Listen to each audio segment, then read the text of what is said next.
ఉప ముఖ్యమంత్రి పవన్ కళ్యాణ్ పై మరియు ఆయన కుటుంబ సభ్యులపై సామాజిక మాధ్యమాల్లో అనుచిత వ్యాఖ్యలు చేసిన వారిపై కఠిన చర్యలు తీసుకోవాలని ఆంధ్రప్రదేశ్ టిడ్కో చైర్మన్ వేములపాటి అజయ్ సూచనలతో నెల్లూరు రూరల్ డీఎస్పీ కార్యాలయం, రూరల్ పోలీస్ స్టేషన్ మరియు అన్ని పోలీస్ స్టేషన్లలో జన సైనికులు ఫిర్యాదు చేశారు. ఈ సందర్భంగా నెల్లూరు జిల్లా జనసేన పార్టీ ప్రధాన కార్యదర్శి గుణుకుల కిషోర్ మాట్లాడుతూ సంస్కారరహితమైన వ్యాఖ్యలు చేసిన వారిపై తప్పనిసరిగా చర్యలు తీసుకోవాలని జనసేన నాయకులు కోరారు. ఇంచబోమని స్పష్టం చేశారు. ఈ కార్యక్రమంలో రిషికేశ్ యాదవ్, సీనియర్ నాయకులు రవికుమార్, ఆఫీస్ ఇన్ఛార్జ్ జమీర్, సుధామాధవ్ తదితరులు పాల్గొన్నారు.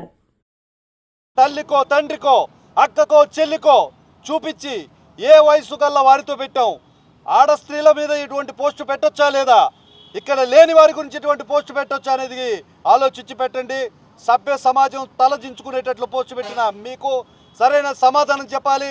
ఈ రోజున జనసేన పార్టీ తరఫున వేములపాటి అజయ్ గారు, మా జిల్లా పర్యవేక్షకులు, ఏపీ టిడ్కో చైర్మన్ గారి సూచనలతో నగర డిఎస్పీకి, రూరల్ డిఎస్పీకి, అదేవిధంగా టౌన్లో ఉన్న అన్ని స్టేషన్లు కూడా రిపోర్ట్ ఇవ్వడం జరిగింది.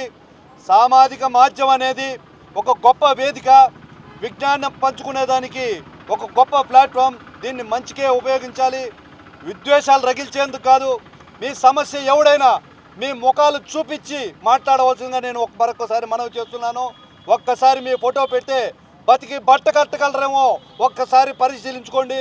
ఇప్పటికే అసభ్య పదజాలంతో పోస్టు పెట్టిన వాళ్ళని, భావ ప్రకటన హక్కు ఉంది కదా అని ప్రకటించిన దుర్మార్గుల్ని చట్టం ఏ విధంగా శిక్షిస్తుందో చూసుకోవచ్చు. నిజంగా మీరు దమ్ముంటే, మీరు మనుషులుగా పుట్టుంటే, పశువులు కాకపోయింటే ఈ ట్వీట్ పెట్టింది, ఈ పోస్ట్ పెట్టింది అని అని గర్వంగా చెప్పుకోండి. ఆ రోజున మీరు ఏం చెప్పినా వింటాం.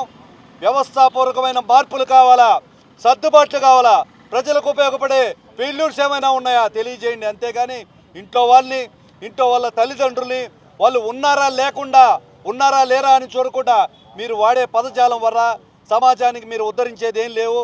పర్టికులర్గా వైఎస్ఆర్సీపీ పార్టీ నుంచి వస్తున్న సామాజిక మాధ్యమాల మీద వస్తున్న పోస్టులు చూస్తుంటే చాలా అసభ్యకరంగా ఉన్నాయి.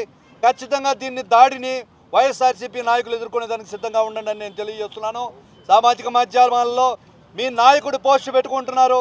వైఎస్ఆర్సీపీ కార్యకర్తలు, నాయకులందరూ కూడా సిగ్గుతో తల దించుకోండి.